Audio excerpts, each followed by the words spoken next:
Rowdy and rambunctious are the fans behind the goal there. You see probably a lot of college students there, and they did bring the vuvuzelas, much to my chagrin. Regardless, we have the starting lineups for you. Kiefer highlighted on this one for the Sooners. Yeah, we talked about Naomi Clark, and what a duo Oklahoma has up top. Kayla Kiefer, just last match, she had 3 assists. Overall, she has 4 goals, 5 assists so far this season, and those 2 are powerful up top. That's pretty impressive to tie a school record. They've got a lot of record setters for the Kentucky Wildcats, highlighting a wing who can really get after it. Yeah, Tanner Strickland, we saw her all in pre-conference play, going at defenders 1v1, getting fouls in the box, and it'll be a big test for her this game, seeing if she can still do that against these SEC teams. You and I have talked a lot about that this season, where Strickland has been so talented going 1v1, drawing penalties, drawing fouls, being able to set up her teammates. It's a different level when you go against outside backs and center backs in SEC play. There you see the Sooners. They'll be in their familiar all red. Kentucky Wildcats in the gray, which we've become accustomed to here at home.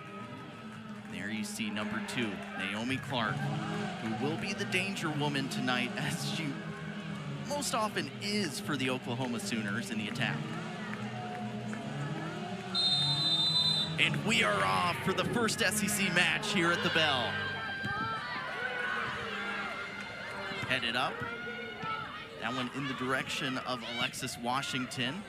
Nice touch up there. No foul called, though. Michelle Pack tried to flick it up and over a defender. Now the Wildcats retain possession. And these first 5 minutes are really going to be crucial for both teams to set the tone, tell the other team how they want to play, and how they're going to show up tonight for SEC play.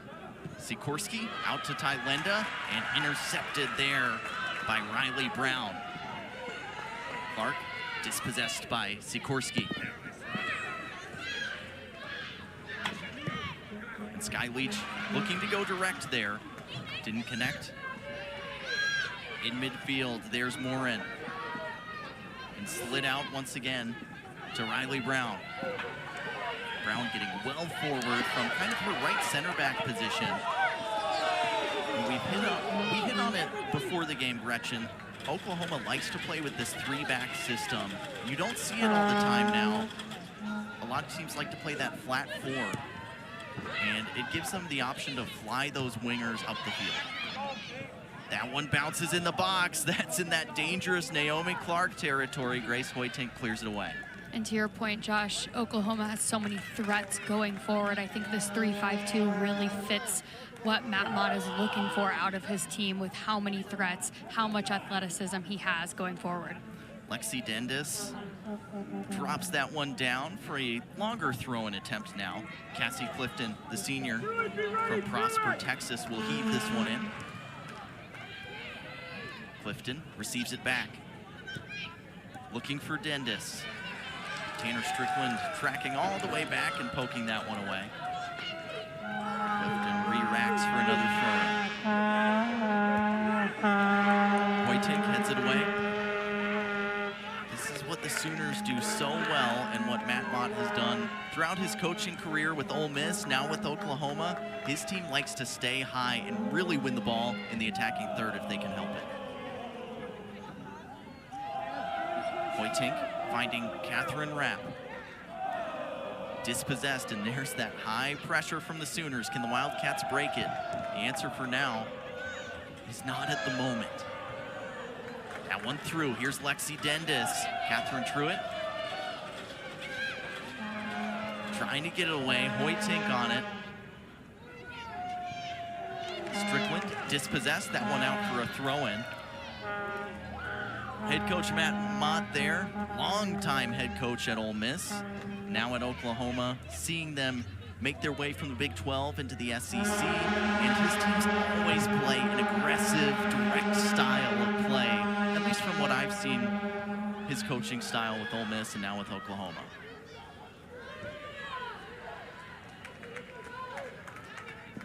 Just like we've seen with Troy Fabiano, Matt Mott coming into a new program, but the results every year, it seems more encouraging every single year. 2023, Oklahoma went 8-10-2 in his first year. 2024, 10-7-1, and now they've had one of the best starts in recent history for Oklahoma. Yeah, and he said he started the job in 2023 in May, and the team's come in late July, beginning of August, so he only had a couple months there to totally curate this team and get them ready for how Matt Mott wanted to lead this team in this program. And not just a successful head coach, a successful podcaster as well. He hosts a podcast with some other collegiate coaches called College Soccer Nation.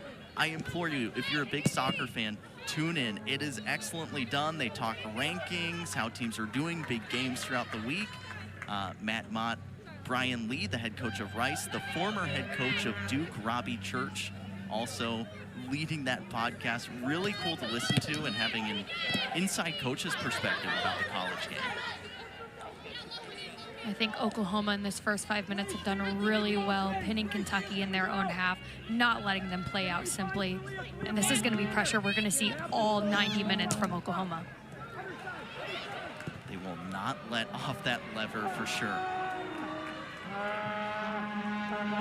Wildcats trying to keep possession, and as they're in midfield, Gretchen, a little time for you to tell us what the keys are to the game for both of these teams. First for Oklahoma, what do the Sooners have to do to win?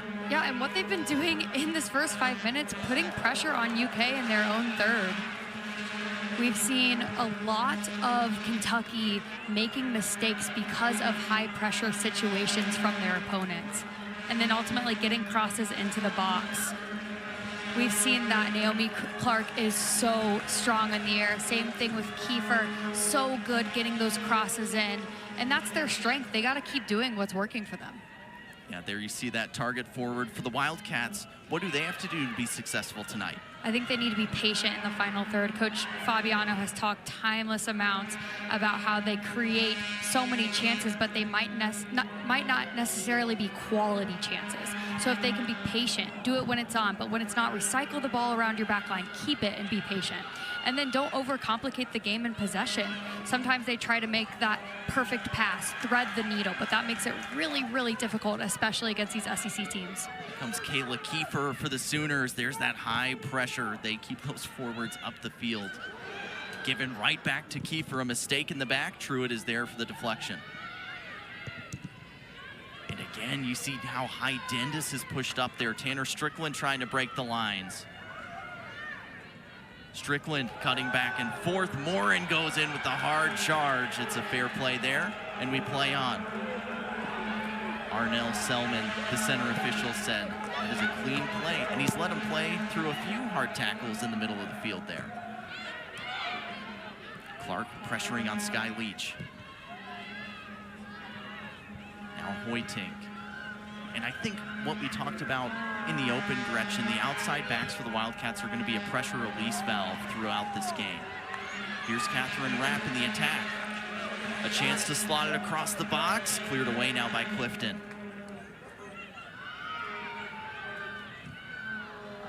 Here's Sikorsky. Out to Alexis Tylenda. Tylenda trying to get past Riley Brown, but Riley Brown already putting in a few very good challenges to start this game. There's Tylenda tracking back, though. Tylenda does well to recover on that one, loses that one. Oklahoma's final third, but does that work in the recovery. That's going to be really important to prevent those counterattacks from Oklahoma. Hoytink slides it out to Tanner Strickland, who loves a 1v1 opportunity, going right at Lexi Dendis.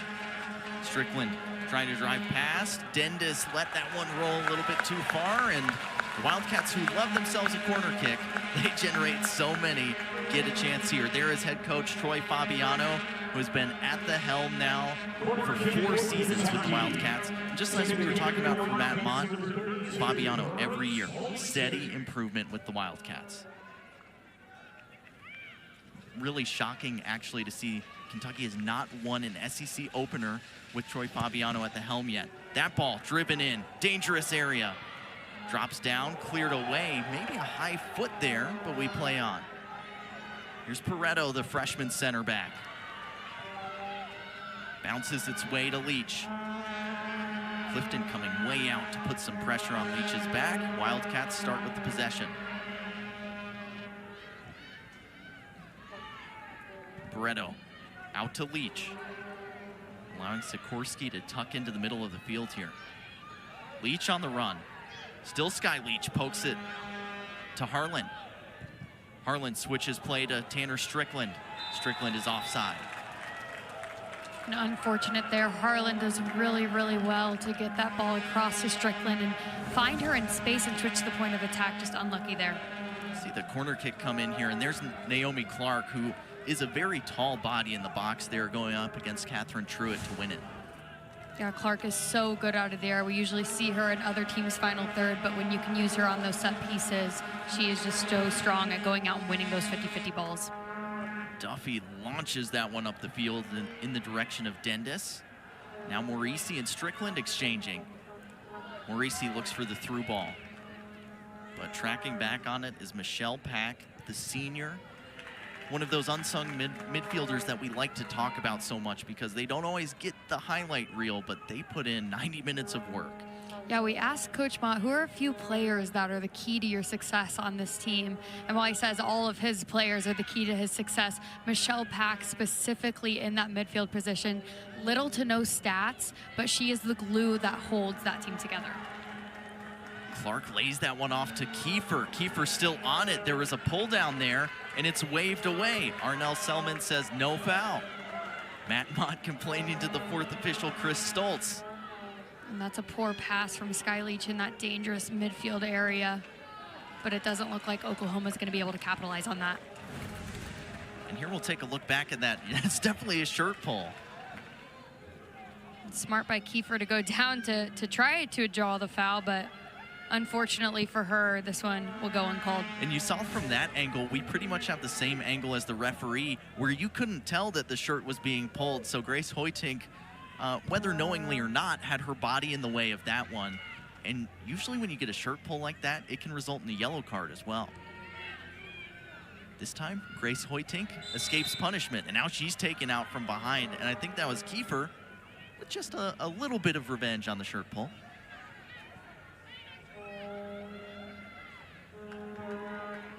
Jersey might be a little looser now, at least. Hoytink leaves it for Catherine Truitt.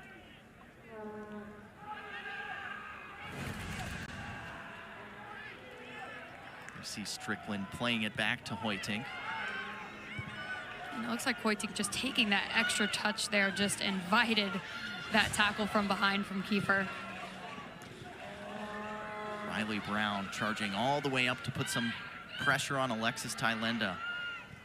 Oklahoma not afraid to send their center backs out to press these wingers for the Wildcats. And I think Riley Brown has done a really good job at staying tight on Tylenda on her back. Tylenda's so good with that first touch turn, but Brown's been ready for it. You can tell she studied that this week and has stayed high press to keep her from turning and creating opportunities.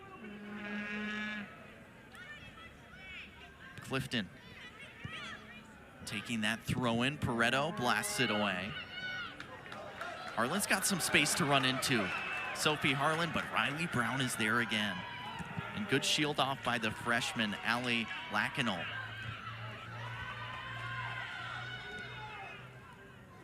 Morisi had it poked away. Here's Clark playing it through to Kiefer, but Gabby Pareto is there.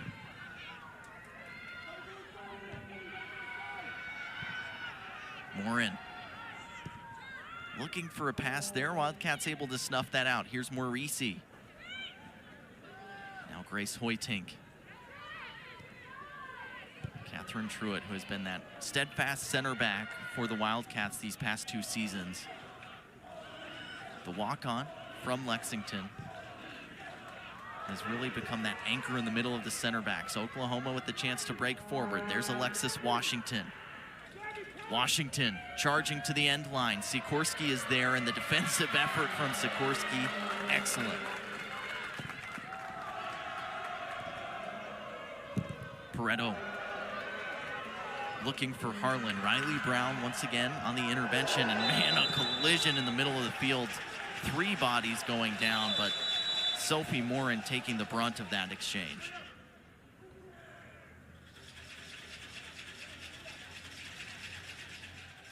We hope Sophie Morin's okay after that one. That was a hard collision between all 3 players there. Strickland went flying in there. And Morin absorbing some punishment. Morin, the junior from Cheshire, England. Started 6 games, played in 8 this season for the Sooners. Such a crucial piece for that midfield. And as so often is the case, has international experience in her background at the youth level. Played for the U19 Ireland team in the Euros. And this is just a tough 50-50. Doesn't look like anything too dirty there. Tanner Strickland maybe going in too hard on that one, but just an unlucky result of a 50-50. And Morin looks like she's ready to check back on after that hard clash in midfield. El Canty was ready though. She had the penny off just in case she needed to come on. And Morin also played with Manchester United's youth teams, Liverpool's U21s. She's got some great experience at the club and international level before she came to Oklahoma. She did transfer from UTSA, where she played her first 2 years. Caroline Duffy plays it forward. Too much physicality in the box. Free kick for the Wildcats. Looks like that one might have been a foul on Pareto there. You could tell she was backpedaling and then got a little clip at the heels. And for Kentucky, it's almost a shock not to see them score within the first 10 minutes of the game. It rarely happens. And, you know, you get into SEC play, I think the explanation is this is a tougher team to score against in the Sooners. Yeah, and I think while Fabiano is obviously proud of those strong starts, he really has wanted to see that full 90-minute performance from this team. He's often said to us, you know, sometimes we get that early goal and we relax a little bit. Header from the Sooners, wide of the post. But what a great early service in. And then a great effort just inches away from Hadley Morrell. And what a great view there. You saw 4 Oklahoma players all vying for the ball in the box. You had Clark, Kiefer, I believe you had Washington on the end of it. 4 players ready to win, and it was ultimately Murrell who got on the end of it. But that just goes to show how strong Oklahoma is in the attack, especially with that 3-5-2. And it was Clifton, the left center back, playing that early cross in. Here's Dendis with another service. Pareto able to get her head in the way on that one. Dendis trying to turn around Grace Hoytink, but we highlighted Hoytink in the open. Not only is she good going forward, but she is so stout defensively. Sky Leach on the ball for the Wildcats. Leach, the transfer from Baylor, has made a big impact, just like this transfer, Kat Rapp. Rapp, though, dispossessed by Riley Brown. Leach dropping it, gets a little shove almost into the Sooners bench there. She comes back onto the field of play. Here's Pareto to Morisi.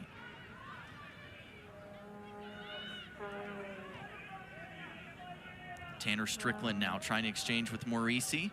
Deflected out, throw in for the Wildcats. Morisi looking for a pass, finds it to Tylenda. And now Leach. Sky Leach cutting onto the right. You see how tight those Oklahoma Sooners converge. Riley Brown sliding out and pokes it away. Throw in for the Wildcats. Riley Brown has been so good once again on those 1v1s. Stepping in while Kentucky waits for the ball, she charges at it to win those 50-50, those square balls that Kentucky's been playing. Riley Brown has played 681 minutes this season for the Sooners. Just locked that position down at center back. And that is another great transfer. We talk so much about transfers, the transfer portal, how you've got to recruit now, not just freshmen, but also take a look around the transfer portal and see who's available. Riley Brown's a great get in the transfer portal. She played at Washington her past 3 seasons and now has found a chance as a starter for the Sooners. Sikorsky to Tylenda. Tylenda turning. Intercepted, there's Michelle Pack. that just epitomizes the game of Michelle Pack. The other team starts to possess a little bit, and then she's right there with the intervention. Yeah, that holding mid position is that player that can really control the tempo of the game and calm her team down when things get a little chaotic, when maybe the other team is gaining a little bit momentum. She's that calming force in that midfield for the team. Naomi Clark finds Washington. There's Sikorsky again, though. We don't always think about Sikorsky as a defensive presence because she's so often running forward, but tonight she's really had to be on that back line, ready to go against this really dangerous attack from the Sooners. Here is Kiefer. Trying to work it onto the left foot, crosses it in. There is Khadija Cisse for the Wildcats. And I think one of the biggest parts of Kentucky's game is Sikorsky, is Hoytink being able to get forward, and credit to Oklahoma that they've done a great job so far being able to keep Sikorsky and keep Hoytink from going forward too much. But Sikorsky just offensively has been so good for this team this year. Those outside backs, outside wing backs, wingers, whatever you want to call them for the Sooners, the wide players, they really pin you back when you've got more attacking outside backs. You've got to be aware that either Washington or Dendis could be charging right at you on the counterattack. Here's Washington trying to get onto it against Thailinda. Washington, just an outstanding player. So many assists. She gives the ball away there, though. Here's Morisi. Nice turn inside. There was a little pull. Play on from Arnell Selman. Strickland going at Dendis, and there's some defensive prowess from Dendis. Given back to the Wildcats, though. Sky Leach sees Sikorsky with a lot of room. Thailinda with a ton of space out here on the wing as well. Lexi Thailinda looking for the cross. Finds it to Harlan. Header goes awry. Now a goal kick coming for the Sooners. We were just talking about the outside back stretch, and it has been so outstanding to see Sikorsky make a move into a different position as an outside back. She played on the wing last season, and now it's just increased production this year. And one of the most valuable things a coach can find in a player is versatility. So last year playing in that midfield position, only having 1 goal and 2 assists in 15 matches, and so far this year having 5 goals and 3 assists as an outside back. And then not on the stats sheet might be the amount of 1v1 tackles, the amount of organization she's given this Kentucky back line. And I'm pretty sure Sikorsky, she was ahead of her goal total within the first game or 2 of this season. She came out of the gates flying, as did the Wildcats. Here's the long ball forward, and there was a physical play out there. I believe Naomi Clark going down. And it looks like Kentucky really has struggled in this first 20 minutes. They're taking a lot of pressure, and while they might not be giving the ball away in their own final third, they're trying to find that target, Sophie Harland or Catherine Rapp, and it looks like they're really struggling to find their feet and to keep possession once they win the ball back. And I just have to laugh a little bit. I saw Troy Fabiano on the sideline boxing out one of his own players to show the referee, Arnell Selman, what he believed was a foul on the field. Troy can get animated on the sideline, as can Matt Mott. They both don't mind giving the referee just a little bit to show him it's a foul. Here's Rapp with a lot of space. Rapp lays it to Strickland. Strickland shot saved by Duffy. And what a save by Duffy. Right at her from Strickland. Such a smart little pass from Catherine Rapp. And just really unlucky on that placement from Strickland, and Duffy does really well there under pressure. And there was just a ton of space that opened up on that back post for Strickland to run into. And that was a great ball from Harlan to Rapp, who's making that run forward beyond the back line. And Strickland with that late run, top of the box, but Duffy ready to save it. Credit to Caroline Duffy, the senior from Clarksville, Maryland, staying big there and just staying upright, so when that tall shot came in, she was in the right position. And having those experienced keepers and those leaders in goal is so important, especially when you get an SEC play. You are undoubtedly going to have to show up in big moments, making big saves. So Duffy is very good in goal. There's no doubt about it. 2 shutouts this season, .52 goals against average. The stat that jumped out to me on the stat sheet for her, she had an assist last season. She has 2 assists this season. She's pretty good with the distribution, and she'll take a lot of the free kicks that occur kind of around the midfield stripe. So watch out. Could be more assists this season for Duffy. Now a long one in from Pareto. Strickland flicks it back. It's still alive in the box. Now cleared away by Dendis. And we talked with Coach Fabiano. This Kentucky team is still looking for that person that's going to go up and win those big 50-50 balls, be brave, and go win it in the air. You and I saw the game against Mercyhurst where Tylenda won a header off of a free kick from Sikorsky in. And it is sometimes one of the rare sights for us to see someone go up and claim one of those headed attempts. I'm still waiting on Catherine Truitt. Catherine Truitt is due for one, I'm telling you. Truitt, the center back, there you see her, number 11, 5'9". She's got good height, and she has attacked the ball well on some corner kicks. It just hasn't connected quite yet for Truitt.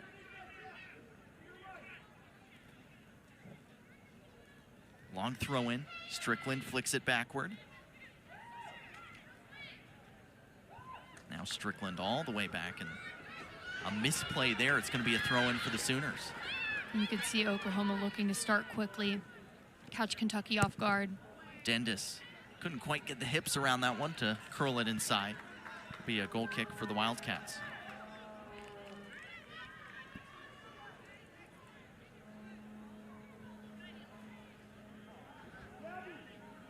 Look at that from both of these teams. That's not in the SEC. That is in Division I NCAA, the amount of goals they have scored to open the season out of conference. Now, we can talk all day, Gretchen, about the fact that those aren't Power 4 conference opponents that they're playing all the time, but you still got to be able to put them away. Yeah, exactly. And you look at this roster for both Kentucky and Oklahoma, and it's really no surprise that they are generating this amount of goals and converting on this amount of chances.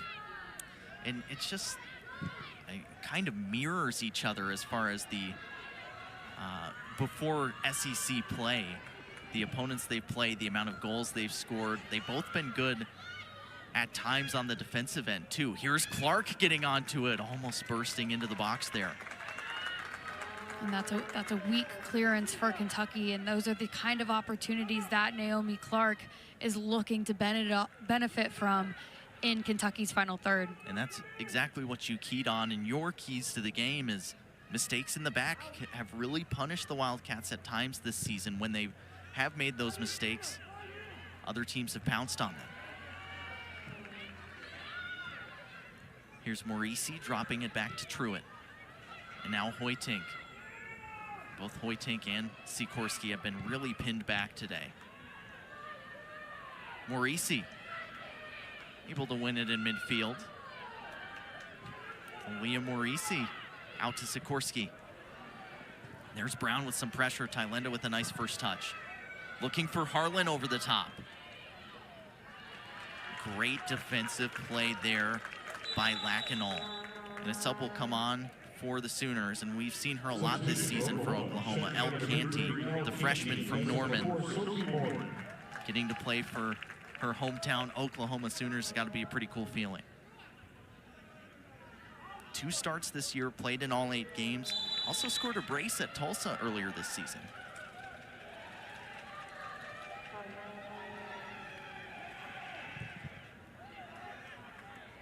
Long ball into the midfield.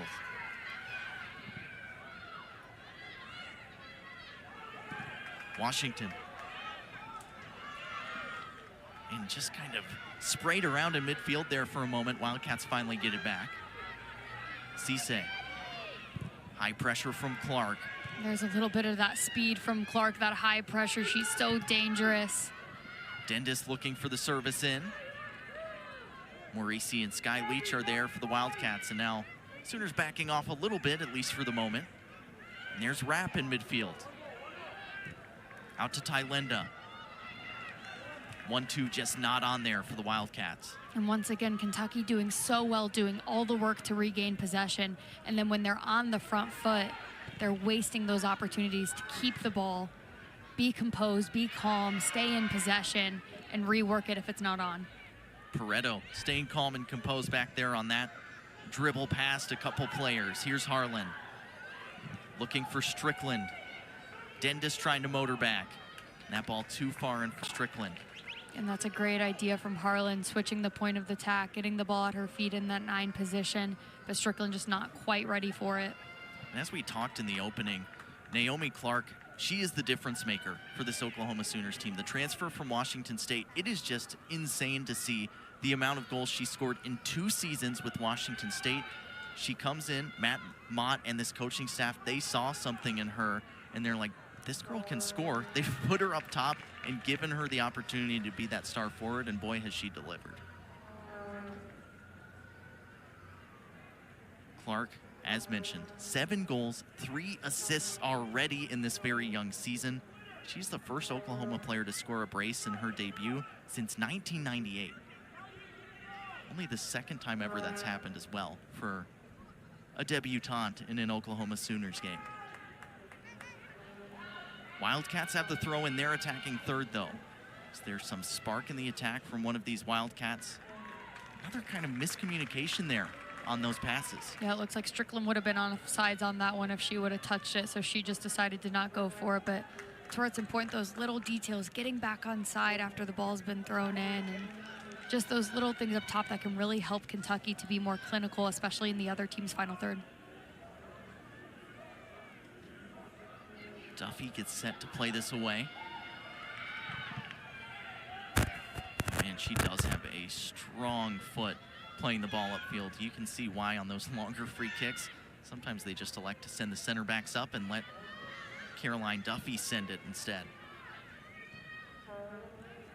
Clifton plays it out to Dendis. Dendis trying to get onto that left foot, and that's something that Grace Hoytink has done pretty well to cut out today. I should say tonight, it's more nighttime now. The sun has set, and it's turned into another beautiful night here at the Bell in Lexington. Flicked header on in the direction of Catherine Rapp. Rapp is pulled down, and that is a free kick coming for the Wildcats. And that's where Kentucky has been so dangerous. You see Harlan really likes the ball at her feet. She's not usually that player that's going to run beyond, but that opens it up for Catherine Rapp. Harlan winning that first 50-50 for Catherine Rapp to run onto. You see a little jersey tug there a couple times, and that one ultimately getting the call tonight. El Canty, the freshman, seeing her first major involvement in the game, giving away the free kick.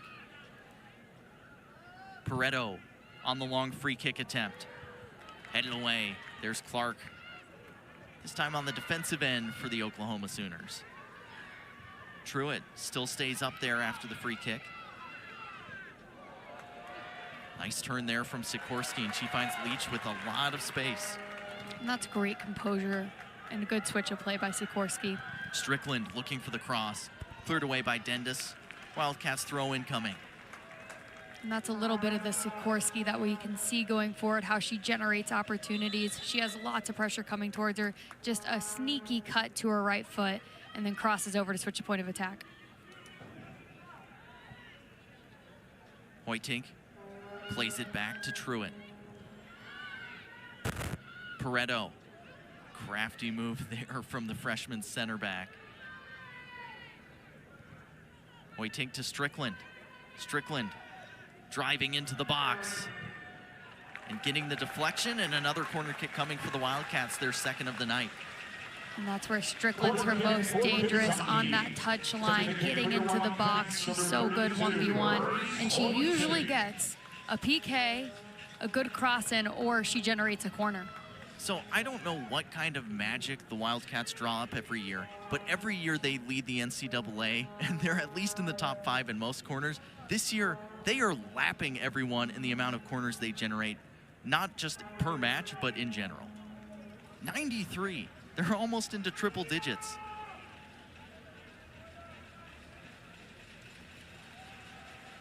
Now the Wildcats look for a quality service in. It's Grace Hoytink into Morisi, something from the training ground here. Back post a little too far for Pareto. You know, Gretchen, I like that idea, though. Just something worked up a little different for the Wildcats. Yeah, and it looked like Hoytink might have weighted that one too strongly, or somebody was missing back post that was supposed to be there. And Hoytink, that is a change to see her on corner kicks. That's something Troy Fabiano told us, that they had started having Grace out there taking those corner kicks. Yeah, he definitely wasn't happy with the inconsistency of the service on set pieces, and so now I think we'll see a lot more of Hoytink taking those set pieces for Kentucky. That ball played all the way across by Sikorsky, nobody on the back post, so it'll be a throw-in for the Sooners and a chance for them to sub in. It's Juliet Rayo, the sophomore from Wiley, Texas. There's a lot of Texas influence, obviously very close to Oklahoma, and it's just a hotbed for soccer talent. You think of Dallas area, Houston, San Antonio, all the big cities, especially now Dallas having professional teams there. They've got great academy systems. Juliet Rayo, coincidentally, played for FC Dallas for club. You probably could have guessed it. No surprises there. Rayo wearing the number 10. She's been good this year as well. 2 goals. She also had a brace versus East Texas A&M earlier this season. Tylenda receiving a lot of pressure there from Brown and Washington. Sooners win it back. Here's Pack into midfield to Canty. Finding Dendis. Dendis finds Rayo through. Oh no, and Naomi Clark has gone down at the top of the box for Oklahoma. And I didn't quite see what happened there.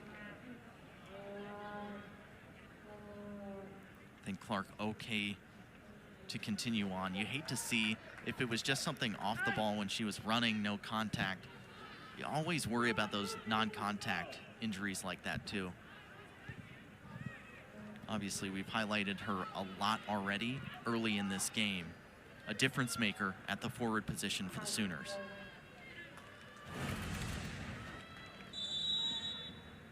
You could see her running up against Pareto, and looks like maybe it was just the way she stepped to her right. Maybe just an uncomfortable fall there, but. Yeah, I think I saw the ankle roll a little bit there, where you think you're planning firmly down and then just a little tweak there.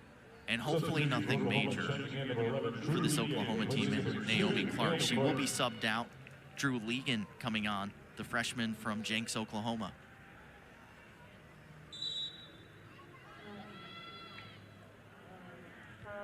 Headed forward by Tanner Strickland. Now cleared away by the Sooners. Tylenda, space to run into. She sees Rapp on the charge. Catherine Rapp with a shot. What a save there by Duffy once again. And Duffy, once again, like you said, ready for that one. Unfortunate for Rapp with the placement right to Duffy, and she was ready to handle it. And you saw Duffy, I think she was expecting the shot to the back post. She kind of had to go back and get her hand over to the right to save that one. And this is so good by Catherine Rapp, getting around, I think it's Lacanor on that one, winning that ball in behind the defense. But just a good shot stop by Duffy.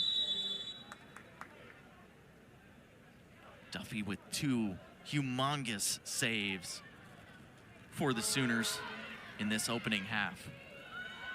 One on a breakaway attempt from Tanner Strickland, and now Catherine Rapp being denied. Strickland going right at Cassie Clifton, puts it into Rapp, cleared away. Wildcats did have a sub come on, and this player we've really liked to highlight, Kendall Campbell at forward. She'll be playing in that wing spot for Alexis Tylenda.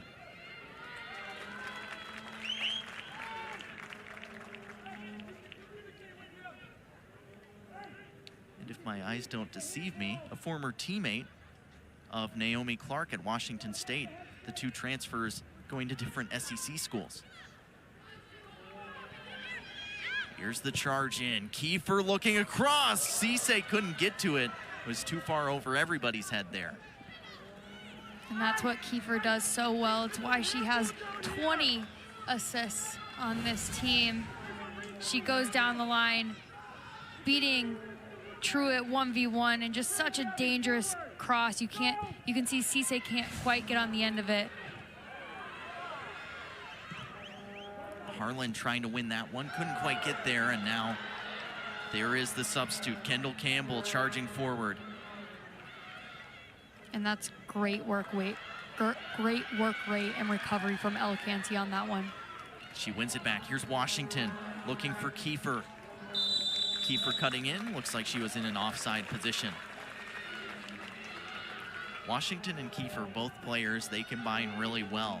And like you said earlier, Washington, absolutely ridiculous with the assists.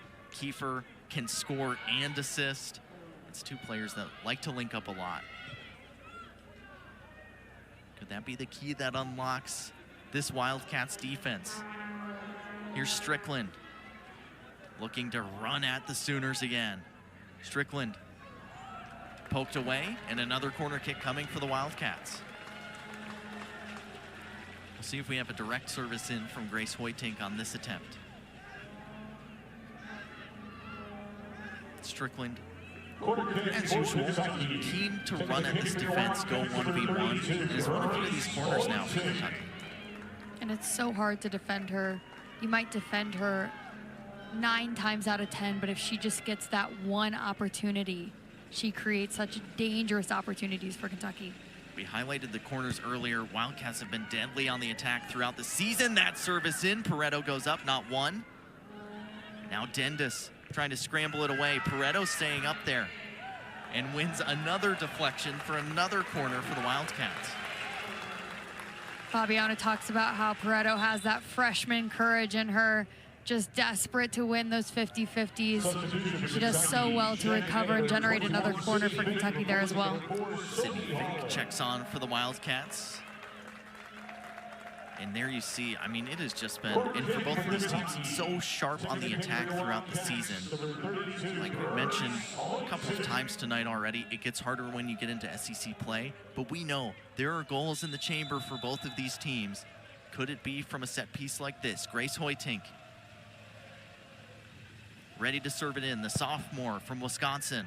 Service, and big save there, just going up, grabbing it over the head of a Wildcat. Caroline Duffy assured at the goalkeeper spot. Yeah, and that's an easy pickup for Duffy. Marisi, you see her on that keeper, but easy pickup. You saw the idea there. Flash one of those center backs across. Truitt just wasn't on time for that corner kick service. That one in the direction of Sydney Fink. That one rolls out of play. Looks like Drew Legan back there. Mentioned her, the freshman, slotting in now to one of those center back spots. And that's something Matt Mott talked with us a lot about. There's really good depth for them, especially with the freshmen coming off the bench. Sometimes, you know, you might think, oh, okay, it's hard to trust these freshmen. Like we highlighted, they come from these academy teams, ECNL teams now. They're ready to play when they come in. Here's Kiefer. Long, long run from Kiefer, eventually pokes its way back to Pack. Pack out to Dendis. Too hot to handle, throw-in coming for the Wildcats.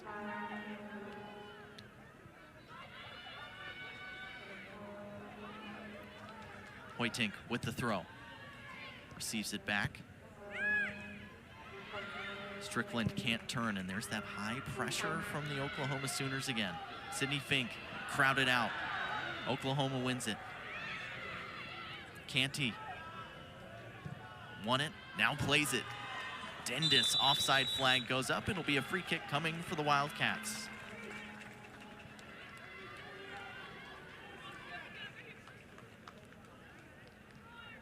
You see Dendis giving the thumbs up there. The idea was right.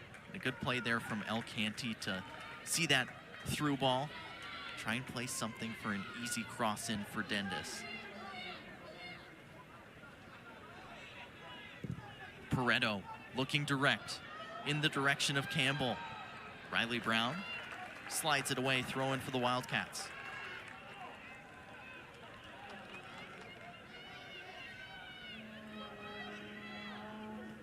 Brown trying to contain Kendall Campbell on this side, and that's not a fun task. You've got Alexis Tylenda that subs off, and then Kendall Campbell's coming right at you right after that.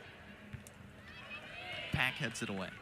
And to Riley Brown's credit, she seems to be having no problems on those 1v1 so far tonight. Here's Rapp. Finds it to Sikorsky. Good cutback here.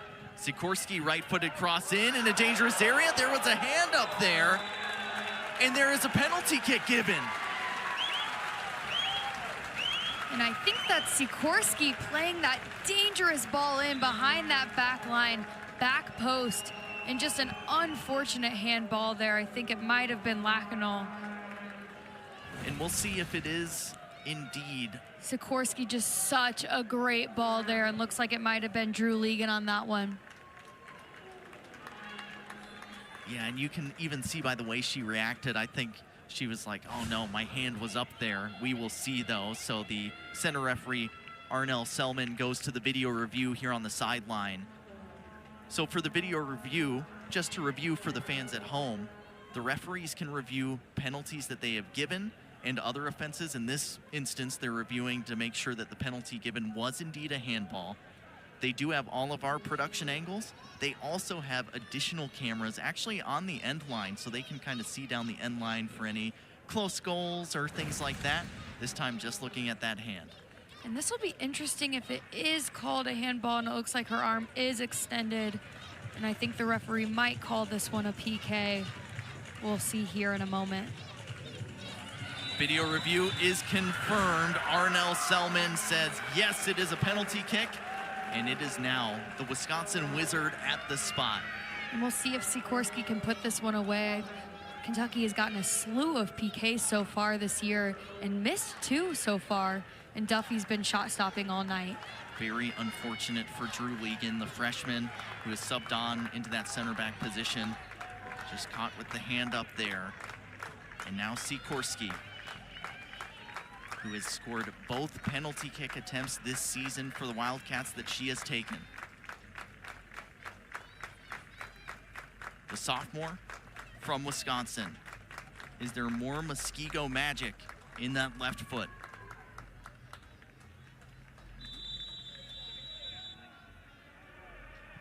Sikorsky off the post and in. It was close, but it still counts, and it's a 1-goal lead for the Wildcats. And it was only right that Anna Sikorsky is the one to break through for this Kentucky team. She generated that dangerous cross into the box, leading to the air from Oklahoma, and puts it away for Kentucky. Sikorsky does it again for the Wildcats. And that precision is just perfect, hitting on the inside of that post. There is absolutely nothing Duffy can do on that one.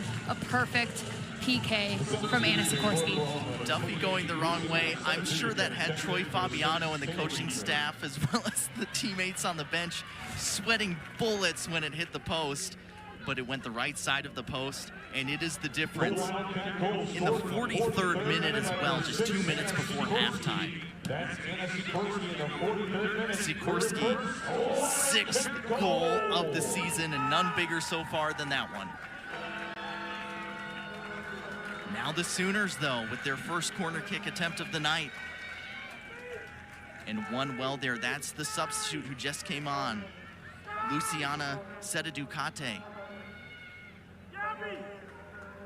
Seta-Ducate, the senior, transfer from Stony Brook, getting a chance to make the impact, win the corner kick, and now, as expected, with the left foot in swinger, it's Lexi Dendis. Service in, headed away by Strickland initially. Washington back into the mix. Cleared away. And a throw in for the Wildcats. Here comes Abigail Stager subbing on for Kentucky. And Strickland does well there, winning that first 50-50 ball and then putting pressure on that second ball to force Oklahoma pass it out of bounds there. Tanner Strickland checks out for Abigail Stager. Wildcats still with that very high press from the Sooners, and they can't control it. It will be a throw in for Oklahoma.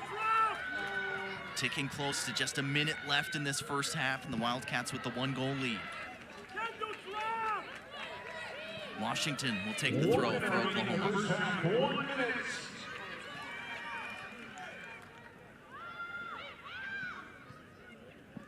Washington trying to work something there, and she does have a great cross into the box if she's able to work that one, but throw given away. Launched in the direction of Sydney Fink. There's Legan tracking back, playing it back to Duffy. Fink still on the charge. Duffy just forced to clear it up and away.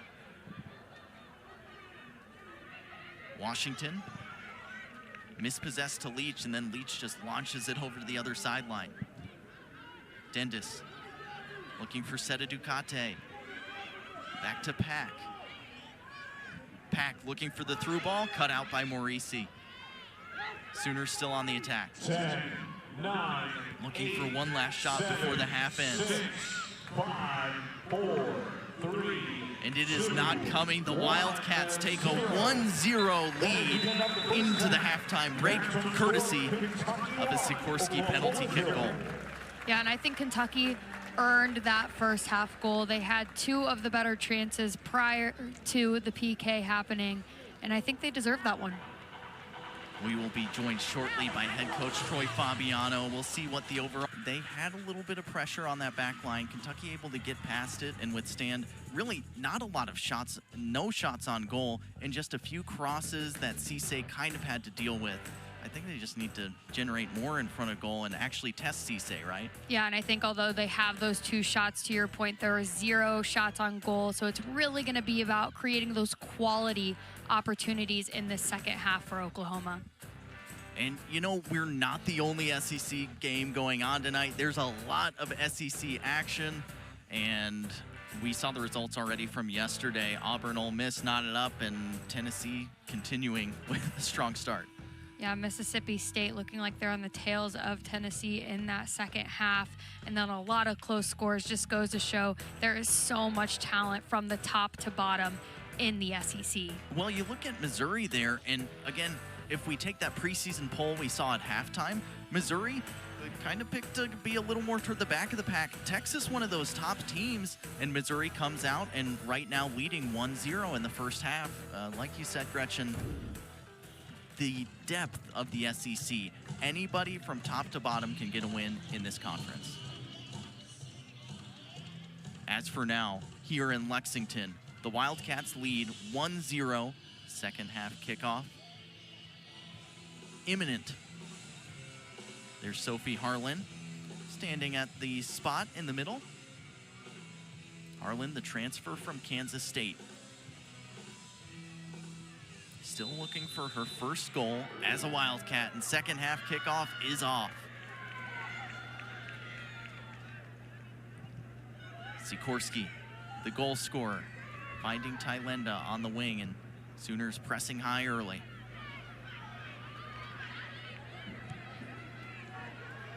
Grace Hoytink with a ton of room to run into. Still Hoytink. Deflected pass. Finds its way to Riley Brown for these Sooners. And that's something we didn't see a ton of in the first half, was Grace Hoytink getting up in Oklahoma's third. I think Oklahoma didn't expect her to be roaming that free either. Here's a free kick going against the Sooners. Good to see Naomi Clark back up there for Oklahoma after she kind of had that roll of the ankle earlier in the first half. And as we pinpointed, she and Kayla Kiefer can score goals in bundles for this team. Pareto finds Tylenda, good first touch. Riley Brown has been a menace in the back, loses out on that one. Long switch of play, it bounces down to Strickland with the shot, and Duffy just minded that front post. And I like that early shot from Strickland. Duffy obviously there on that near post. But that's a quick shot from Strickland, and that speed of play from her is something that makes her so dangerous in that final third. Looks like that one was missed by Dendis, and Strickland was there to pick it up. And to your point, Gretchen, as soon as that ball dropped down, first time Strickland, you just had the feeling she was going to hit that. Which is different from her. I think a lot of times we see her, she likes to take a lot of touches because she is so good at taking players on 1v1. So if she can be unpredictable like that, that's going to make her so dangerous against other teams. Sikorsky wins another throw in here for the Wildcats.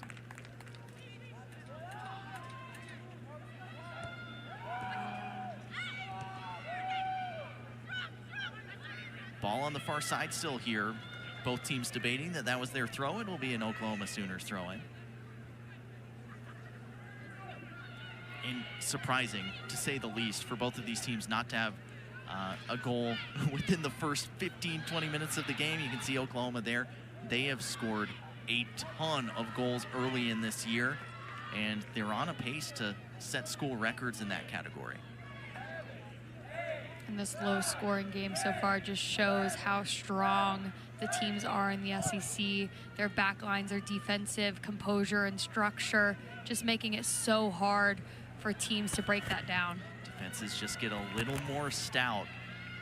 But Oklahoma able to find 4 goals against Oklahoma State, who was ranked 22nd at the time. They've shown they can break down some of these quality opponents. But it does go to show you the quality of the SEC continues to grow and grow throughout all of the teams that compete in it.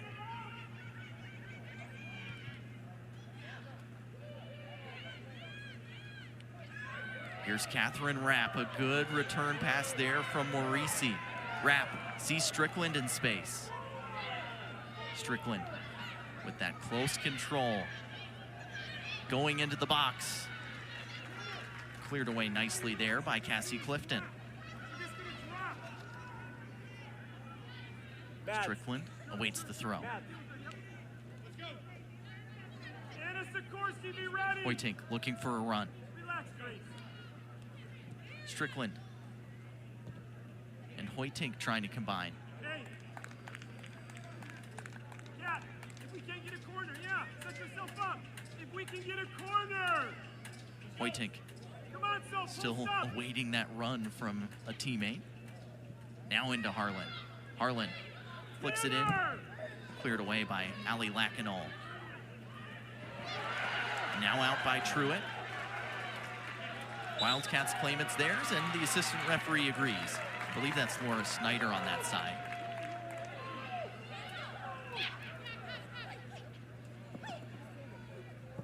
Harlan trying to keep that, and another throw-in in a dangerous area. Clifton thought it was Oklahoma's. Catherine Rapp now. Wildcats just playing keep away in this corner right now. Strickland, oh, she was in space. It finds its way to Sky Leach. Leach through to Rapp.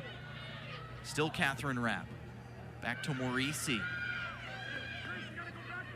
Wildcats just establishing the possession around the box right now. Tylenda serves it. Michelle Pack heads away. It's down though. Sikorsky wants it on that left foot. Laid back. Tylenda drifted back post, and that one's going to ultimately bounce out of play for an Oklahoma goal kick. And ultimately an unlucky cross in from Tylenda, just goes out of bounds there on that touchline. But a really good string of passes from Kentucky. That's something they've really been missing in their game so far, is not being afraid to recycle the ball and restart. And they had a great string of passes, great possession in Oklahoma's third. And Oklahoma looking to replicate some of the shots and shots on goal that they've produced early in the season. They have led the SEC in so many categories. As we mentioned, SEC play gets harder, but they've certainly shown they can put more goals on frame and more shots on frame than this in the past games that they've played. In Kentucky, with that possession, just allows a little more time to come off the clock to, if you have the ball and the opponent doesn't, they can't get any shots on frame. Here's Catherine Rapp through to Strickland. Strickland is onside. Strickland shoots! Strickland scores! And it's 2 for the Wildcats. Tanner Strickland somehow puts it away. And we knew Tanner Strickland was capable of big moments like this. Great ball from Catherine Rapp. That early ball in from the center of midfield to Strickland running on that right side. It's where she's so dangerous. Top of the box. Ball's in behind, and she finishes it. No questions there. Beautiful through ball there from Catherine Rapp. And Strickland, hey, if you keep it low, it's always got a chance to go in. And we talked about her in that starting lineup. Can Strickland continue to create the volume of opportunities that she did in non-conference play? And she just proved that she can. Video review is in effect. So Arnell Selman goes down to the video review monitor. Again, goal scoring opportunities like this can be reviewed. They are going to be looking for the offside against Tanner Strickland. That through ball was played through to her. Was she past the last defender?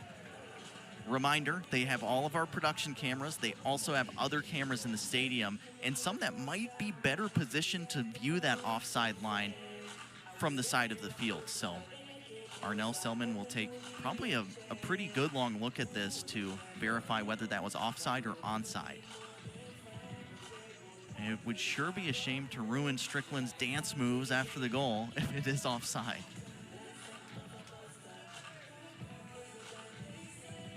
Hoytink and Strickland. And I think you make a great point, Gretchen, as we continue with this video review process. Strickland, we've talked about so much, taking players on, doing it in these out-of-conference games, and then the question is always, can you replicate? And we saw her do that 2 seasons ago when she was so outstanding as a freshman, bringing back that form again to take players on and now score goals in the SEC. And I think in this SEC home opener for Kentucky, we've seen how dynamic she is. She can run at players 1v1. She can make those runs and beat that back line with her run. There's just so many different things that she can do to break down a back line. Arnell Selman says yes. Onside. Strickland continues the dancing and will be pleased that that one is allowed. And Caroline Duffy did get a foot on that as it deflected in, but that is another difference maker for the Wildcats as they lead 2-0 here at home at the Bell.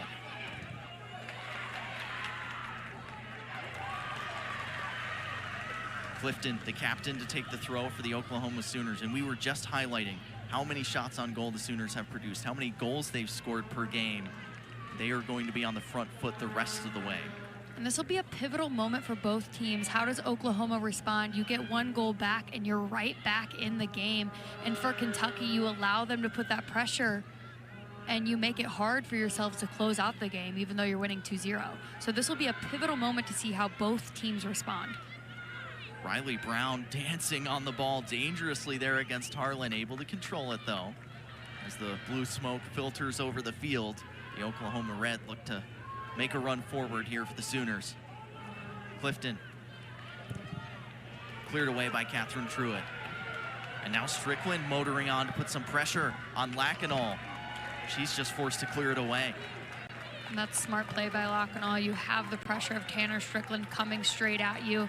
No need to make it a question. Just get it out of there, reset your back line, and stay focused. Grace Hoytink looking for the run from one of her teammates.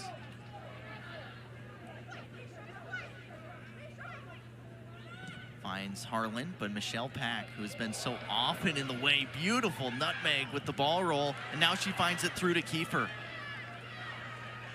Kayla Kiefer looking for the early cross. Washington trying to get there, and she does so. Alexis Washington, who has proven she can assist her teammates and set up crosses, put them on a dime, that time deflecting out, and a corner kick coming for Oklahoma. And that's a great ball in by Kiefer to start that play. She goes beyond Kentucky's back line, has them facing their own goal. Washington getting on the end of it and creating that corner kick chance. But that is a great ball in from Kiefer. She is so dangerous from a wide position. Yeah, keep an eye on Kiefer, especially on these crosses into the box here from the set pieces. Dendis will serve this one in. There is Kiefer going up for it, cleared away by Strickland. Clifton. Almost looked like she was winding up for a shot. Instead, it's out to Dendis again. Dendis wants it on that left foot. Good service in. Kiefer header. into the stomach of Cisse. And that's an easy pickup for Cisse on this one, but that's what Oklahoma needs to continue to do. They need to put Kentucky's backline under pressure. You have two really, really talented forwards that are so good at winning those balls in the box, and they need to continue to ask questions of Kentucky's backline. We already talked about Naomi Clark. You saw all the stats there for Kayla Kiefer as well.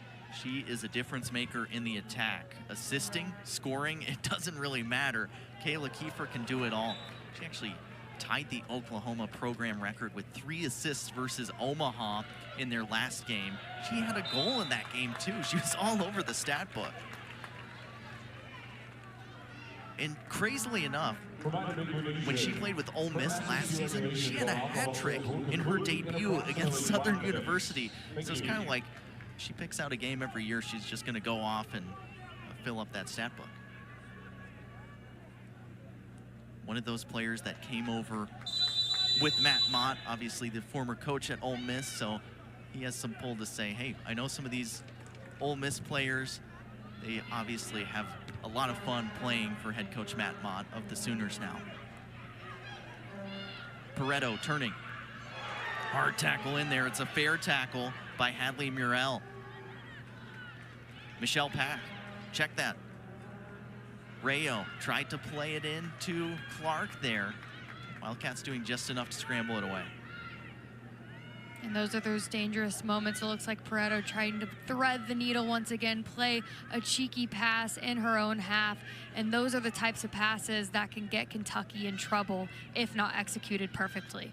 I miss Juliet Rayo checking into the game, but that is an impact sub. I think maybe to get a little more attacking look in midfield for head coach Matt Mott. That's Tanner Strickland in the 52nd minute with your second Wildcat goal. Dendis looking to find Kiefer there. Truitt's in the way. Morisi to Rapp. Back to Hoytink. Truitt and Hoytink just possessing in the back there. And you can hear Coach Fabiano saying forward, forward, forward. If you don't have to play it in your own third, especially when you're up 2-0 and you know the other team's going to be high pressing you, then play it forward. And that is something he's always told us. And it's kind of the same with Matt Mott as well. Both of these players say, if you can play forward, we don't just want to pass for passing's sake. We want to play forward to get into attacking positions and not just be in the back with all of our passes. Look at that slide in from Catherine Rapp. Hard slide, but a fair slide. And going right back the other way is Murrell. That one is waved play on, and we continue play. Here's Sky Leach out to Strickland. Strickland running at the defense again. Cutting inside and out. Lexi Dendis with a good recovery run. Wildcats still on the front foot. Sikorsky cutting it onto the right. Sikorsky back post, lofted, cleared away by Dendis. Leach trying to motor onto it, deflected. That'll roll out of play for a goal kick here for the Sooners. And that is just such a great tackle from Rapp. And that work rate of hers is what makes her so important to this Kentucky team. Claire Curran checking in for the Sooners, so another change. Curran has 1 goal this season, played in all 8 matches so far. The junior from San Diego, California, the transfer from Colorado. Great ball out to Strickland again. Strickland, service to Rapp across the face there, and you could see the exact idea from Strickland. And Tanner Strickland once again making such a dangerous run, and instead of having that shot going at 1v1, she plays that such smart ball behind Oklahoma's line of defense with them running at their own goal. It makes it so hard to defend. Rapp unfortunately can't get on the end of it. Brown does well there to defend, but really, really smart play from Strickland there. Strickland has continued to find that pocket of space out here wide as well. Seems like Oklahoma's had a hard time just accounting for her back there. Here is Tanner Strickland, the number 10. the now junior, had such a breakout year in her freshman year for the Wildcats. SEC all-freshman team, a goal and 5 assists in that season. And coming into this game, had already matched that. She has a goal and 5 assists, now 2 goals and 5 assists after the goal she scored to make it 2-0. Kiefer sliding it through, not on the same page there as Naomi Clark. It looks like she was just trying to slot Naomi Clark in, but couldn't quite execute on that one. Kiefer looking to see if she can be that difference maker on that through ball just like that, or is there something else in store for the Sooners on the attack? Cisse. Strickland bringing it down. He deflected out there. Curran put in the tackle. It'll be a Wildcats throw-in once again. More subs coming for the Sooners during their next opportunity.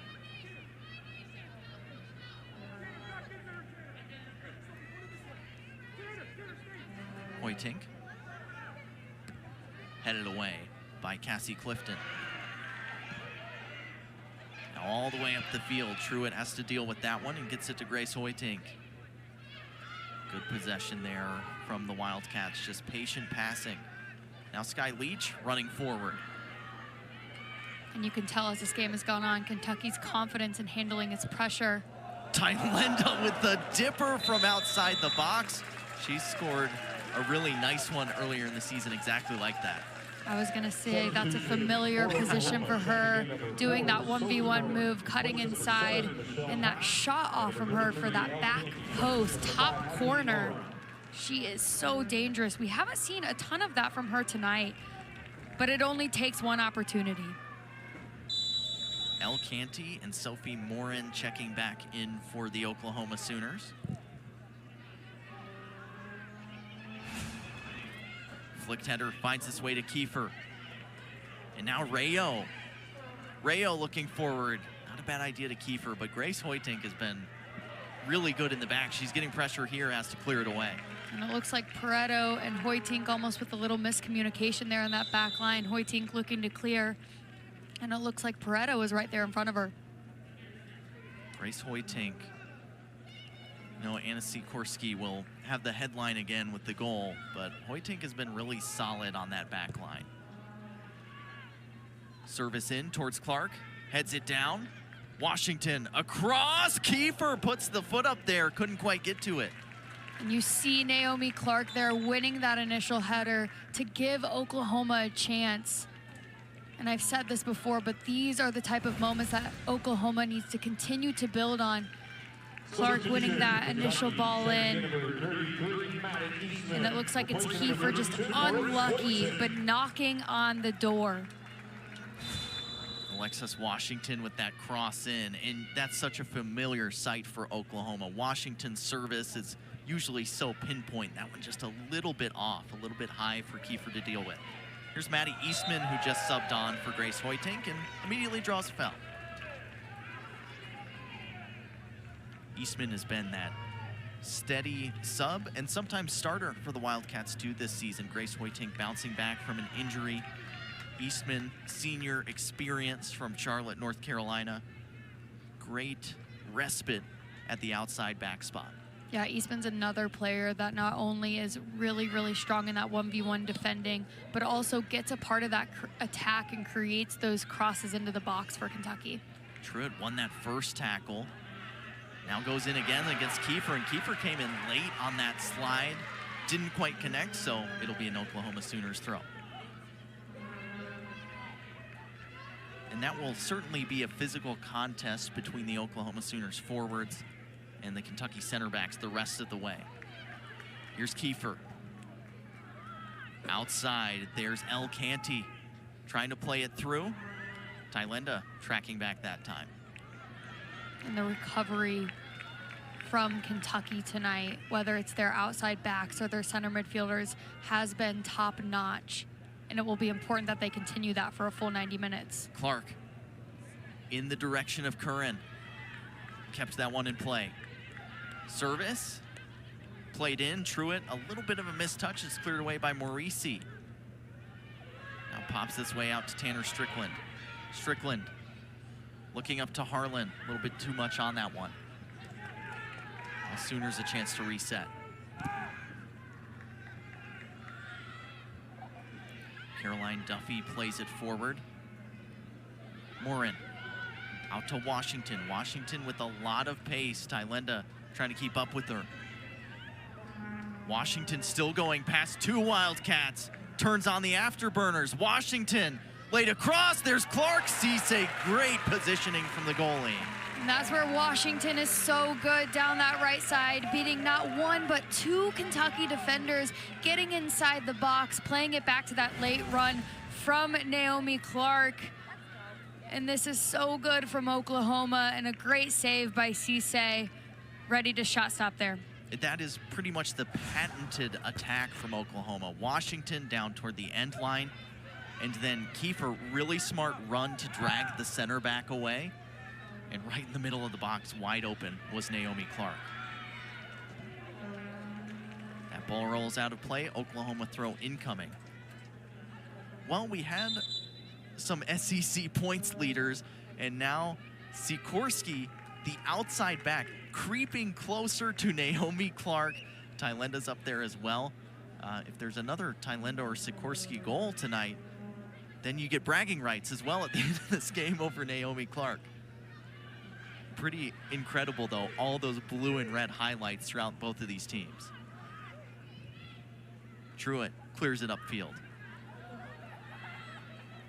And there is a chance still for Clark to cement her status as the points leader in the SEC before this is all said and done. Yeah, that front duo in Kiefer and Clark are dangerous at all times. You never know when they can make something out of nothing.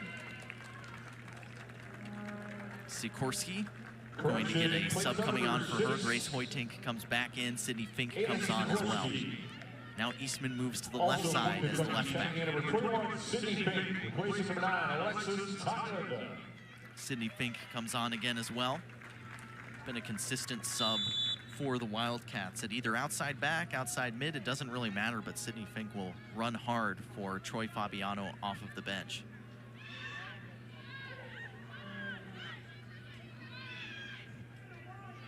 Ball slid out to Grace Hoytink. In the direction of Catherine Rapp. Sooners trying to deal with it. Here's Morisi against Morin there in midfield. Morin goes into a hard tackle against Grace Hoytink. You could see Morisi and Morin battling for that one. And it looks like Matt Mott is looking for a call there.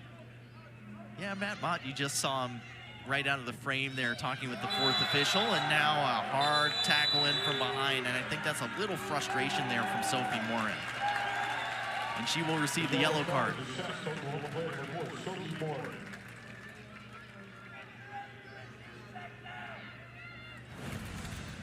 And to your point, Josh, I think that one was a little bit of frustration coming out from the play before. And Strickland seems a little bit amused. If anything, that fueled her fire a little bit. Strickland has been known to draw a yellow card or two. I actually missed my Strickland foul counter as this game started. Usually I mark it myself just because she draws so many fouls throughout the game. Does it again there. The ball, she's so good at shielding and dribbling at players. And now an opportunity from Pareto from the free kick. Pareto, service in, Clark is there, heads it away initially. Still alive in the box, Truitt headed it in the direction of Fink. Duffy will go quick for the Sooners. Washington wanted to sprint past some Wildcats again. Morisi tracking back. Morisi does really well there in a moment when Oklahoma plays so quickly after winning the series of 50-50 headers. She does so well there to put pressure on Oklahoma and turn and face quickly.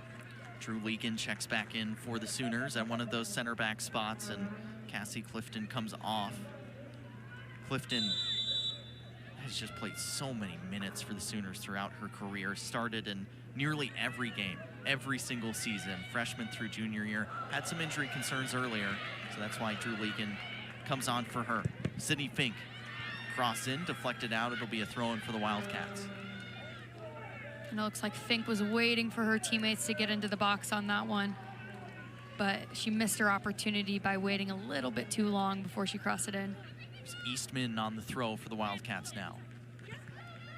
Poked in towards Fink, cleared out. That time by Rayo.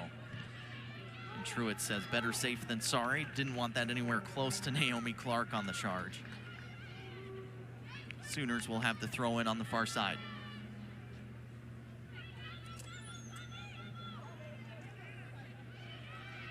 Morisi and Clark tangling in midfield. Morisi comes up with it, good close control. And now she draws the free kick for the Wildcats. And Morisi has been so good tonight for Kentucky. She's cleaned up a lot of 50-50 balls, determined that Kentucky is going to get possession from those 50-50 balls, and then ultimately kept it or drawn a lot of fouls tonight. Hoytink drops it back to Truitt. What's your point about fouls? I'm looking at the foul counter in the stats. 7 fouls committed by Oklahoma tonight, 1 for Kentucky. Fouls that were officially declared, mind you. There's always stuff that both fans probably think should have been called a foul. Subs about to come on for the Sooners again. Looks like Hadley Murrell and Lexi Dendis come back on. Substitution for Oklahoma. They'll come on for Rayo and Alexis Washington. And number 5, Hadley Murrell. And Dendis is pretty much the mirror image of Alexis Washington, just on the left side of the field. Another player capable of getting assists. Player goes down in the box. Nothing coming from center official Arnell Selman there. Now a throw for Kentucky.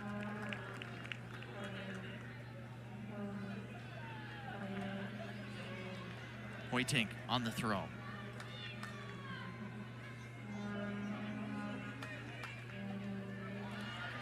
Wrap. Deflects offer, throw incoming for Oklahoma. Once again, Morisi there to clean that one up. Unfortunate clearance from Strickland. Yeah, got pelted in the back by her own teammate. Strickland just trying to clear it. Here's Truitt, away to Wrap.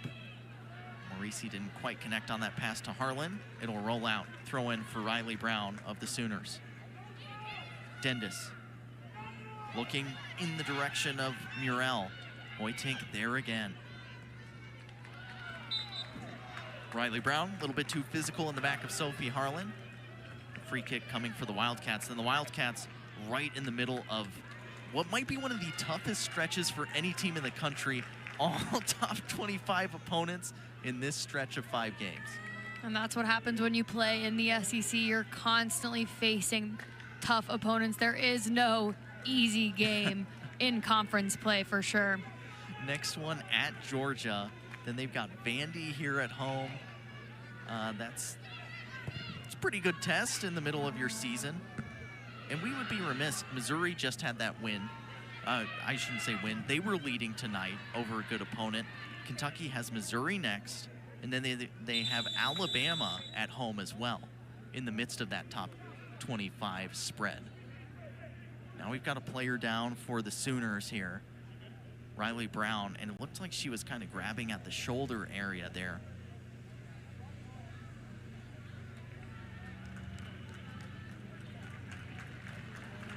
Brown, the senior from Tucson, Arizona, transfer from Washington. I've really been impressed with her at one of those center back spots tonight for the Sooners. It could be so difficult playing that left back position, especially in a 3-back. You take a lot of pressure, and she has just done so well, especially in that 1v1 realm.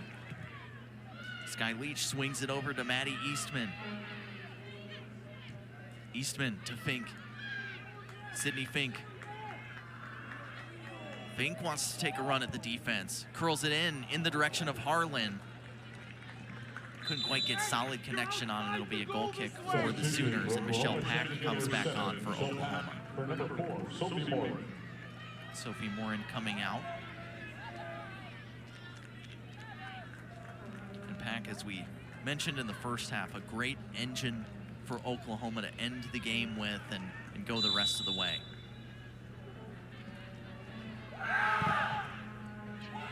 Service away. Tanner Strickland intercepts. There's Harlan on the run forward. Lacanol had to do just enough to get that away and not put it in Sophie Harlan's path, but it's only as far as a corner kick for the Wildcats. And Strickland does well there, playing that early ball just right over the top for Harlan to run onto. And like you said, Lacanol does well there to recover, get on the right side of Harlan, and ultimately leads to a corner, but better safe than sorry. It'll be Grace Hoytink again on the corner kicks. As we highlighted, Hoytink has started taking these corner kicks in training, now has taken them all in this game. See what the service looks like here. Short one, again to Morisi. We saw this in the first half. Now towards the back post area, headed away. Morisi trying to get there against Kiefer. Kiefer up the field. There's Grace Hoytink in the way, though. Leach sees a lot of different Wildcats forward, but a lot of them offside as well. Eventually lays it towards Strickland. Throw in now for Kentucky. Credit to Oklahoma's back line. They did such a good job at once they cleared that initial ball, getting their line high up and catching 3 of Kentucky's forwards offside so that they could not create any opportunities. Yeah, you saw Sophie Harlan and Catherine Rapp both gesturing for the ball, and it's like, well, at that point they were 3 yards offside. And that takes a lot of discipline from a back line, especially if you get late into the second half, to remember once that ball gets cleared, in the slightest, you step up your line and force Kentucky to get on sides. Here's Hoytink dropping it back to Catherine Truitt. Sikorsky, who just checked back in. Now Riley Brown intercepting for the Sooners and just lofting it away. And Troy Fabiano playing a little bit of box out there for Tanner Strickland, just moving her to the side to not get in the way of the ball. That's good, protecting your player. Here's Morisi dropping it back to Hoytink. And Sikorsky. Now Harlan, service in. Cleared away. But Pareto finds Sikorsky. And once again, Riley Brown all the way up the field here. Good first touch from Maddie Eastman.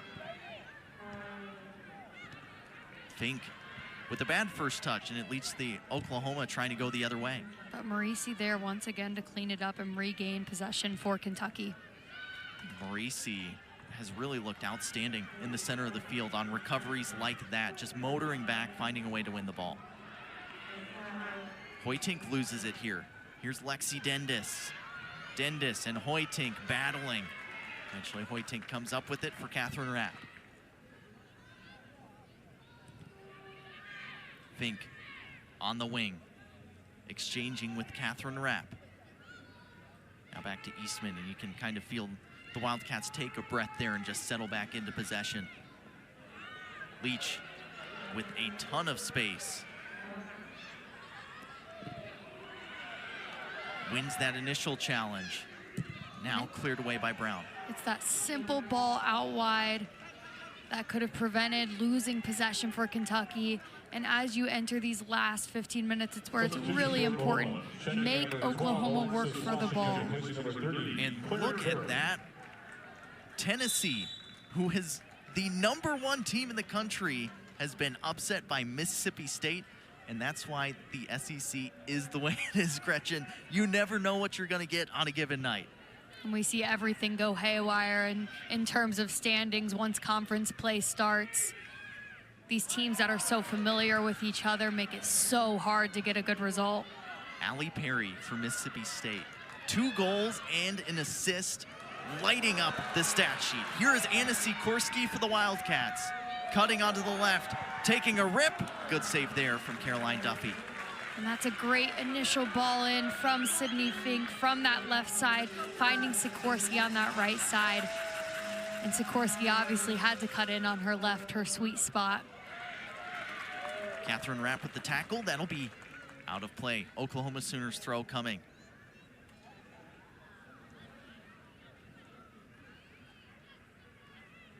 Wildcats crowded out once again. Pareto forward to Cat Rapp.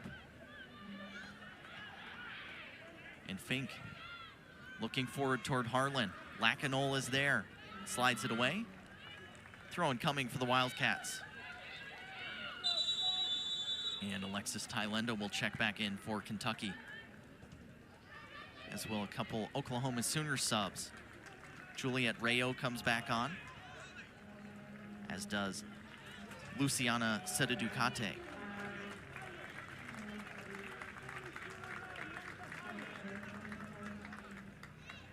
Substitution for Oklahoma checking in.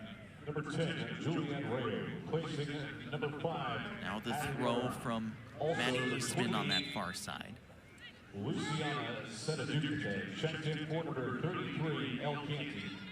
For Kentucky, number 9, Alexis Tylenda. Tylenda won that one, but there was a sliding challenge from the Wildcats that was a foul. Free kick now for the Sooners. Gretchen, what do you think the Oklahoma Sooners have to do to steal a goal back here near the end of the game?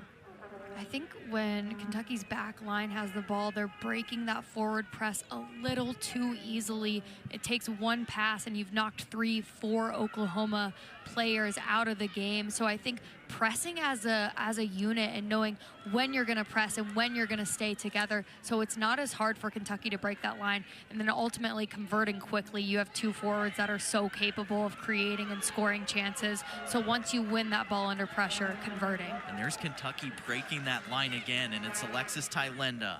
You know exactly where she wants to go, on to that right foot. Here's Morisi turning, seeing Eastman running through. Look at Washington though, backtracking, winning that one, and winning the throw for Oklahoma. Quick one into Ligon. Another throw coming now for the Oklahoma Sooners. You just feel now with 11 minutes to go, if Oklahoma wants to get back and try and bring this thing level, it has to come in these next couple of minutes.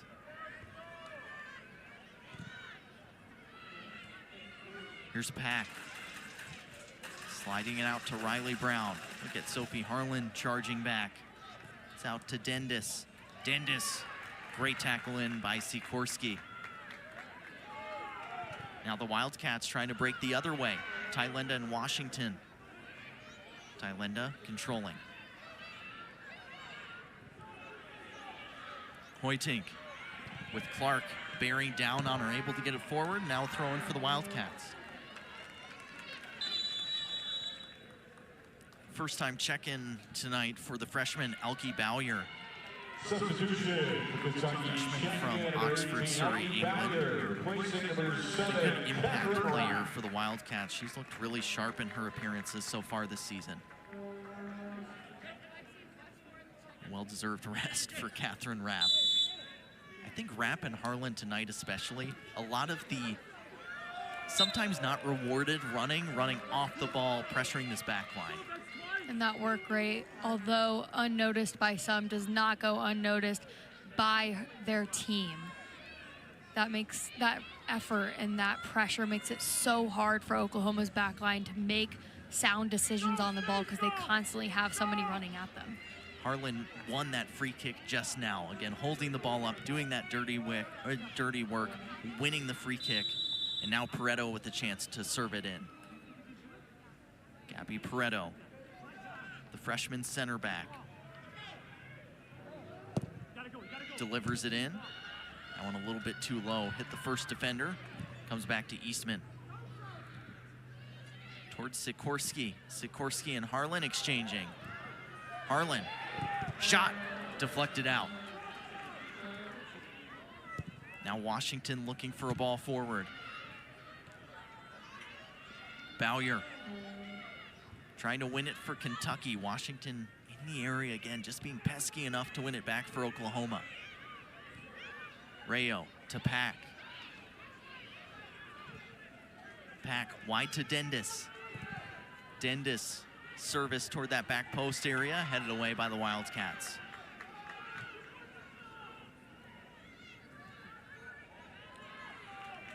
Throw in for the Sooners. And another sub coming on for Oklahoma shortly. Cassie Clifton will check back in. She comes on for Riley Brown. Brown definitely deserves a rest. She's been putting her all in in that left back spot, as you pointed out.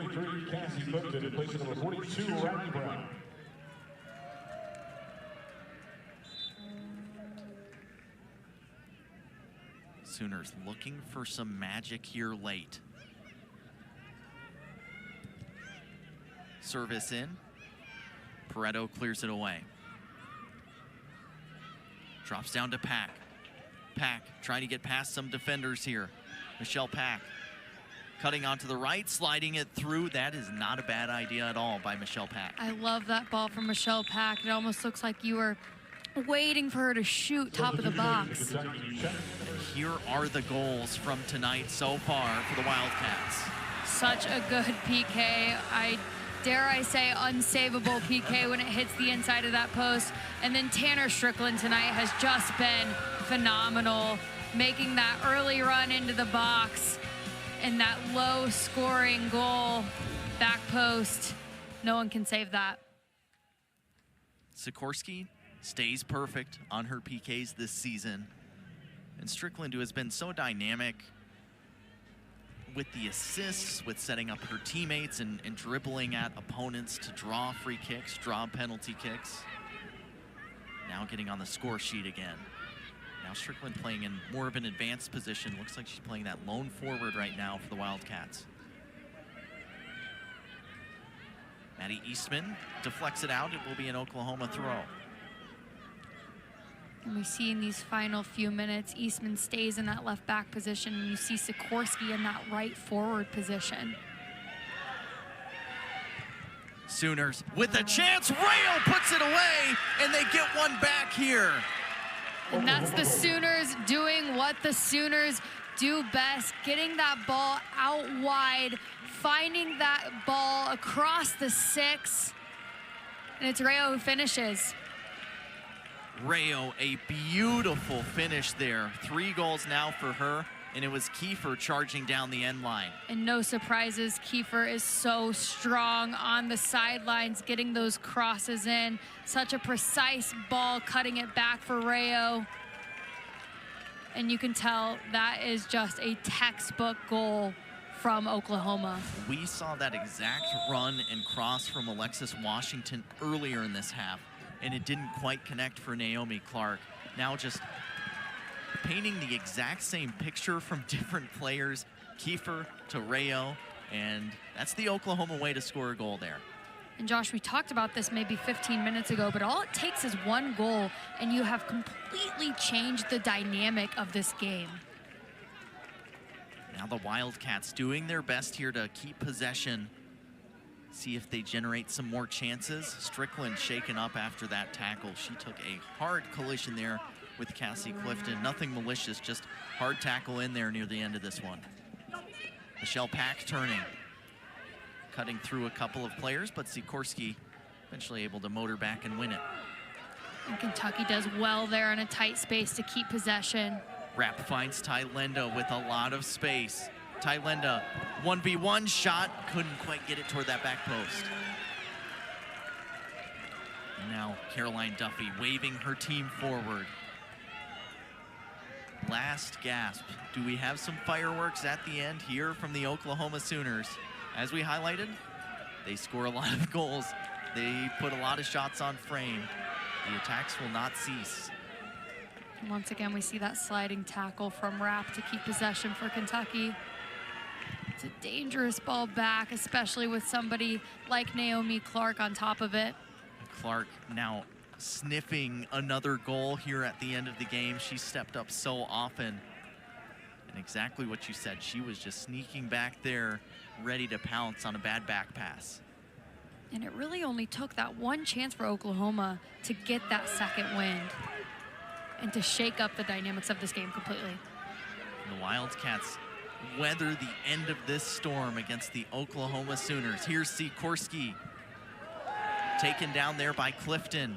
No foul either way, according to Arnell Selman. When Sikorsky not feeling well after that challenge either.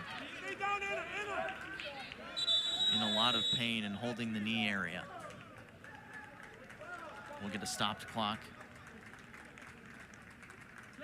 And Trainer definitely coming out here for Sikorsky, and that is not a sight you like to see as a Wildcat fan.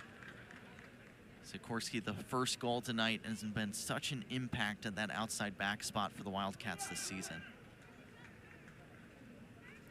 Strickland and Morisi over there to check on things. We'll get a little break for both teams as the trainer looks at Sikorsky. So as we get a chance to catch our breath up here, Gretchen.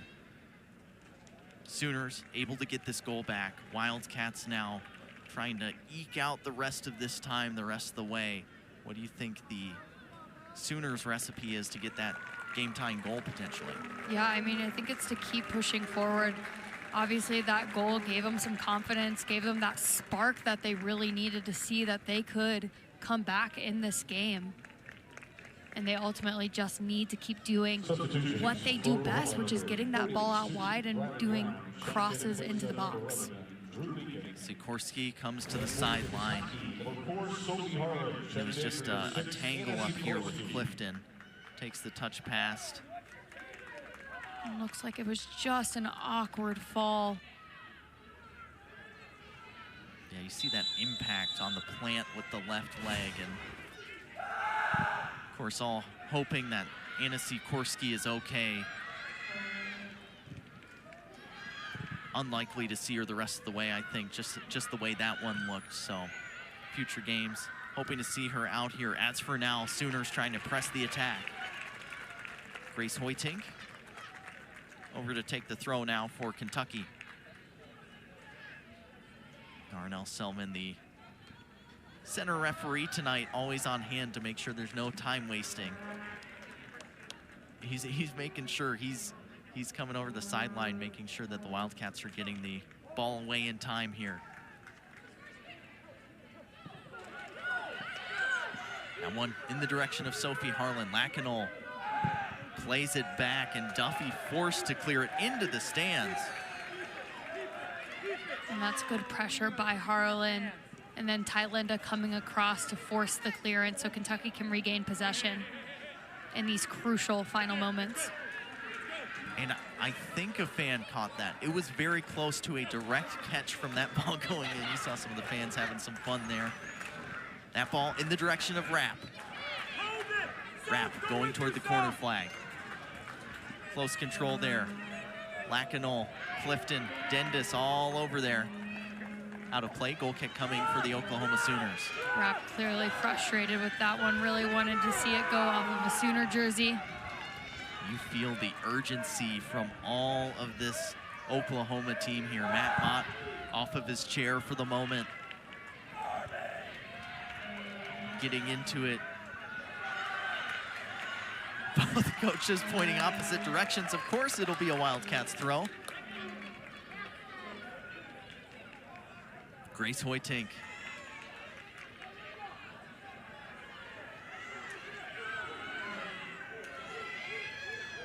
Taking a lot of yards on that throw and eventually gets it away.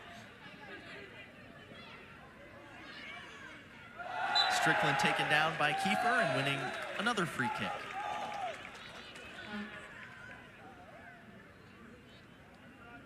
And that's where it's nice to have Tanner Strickland on your team, especially in these final minutes. You want to slow down play, regain possession.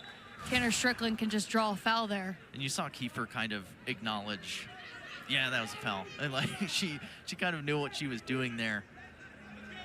Knew she was late on it. Here's Pareto playing the ball into Rapp. Morisi looking for Harlan. There's Clifton and Harlan, and a great slide tackle there from Harlan, and she wins the throw in here for the Wildcats. And a great tackle there to keep the ball. Just does so well. Initially loses it when she tries to hold it up, but gets the ball. Just a really good tackle by Harlan. And that's part of the unsung part of this Wildcats team. Harlan putting in challenges like that. She's been working hard all night. She and Clifton have gone into some hard tackles and physical battles against one another. Hoytink deflected off. It'll be a throw-in coming for the Sooners.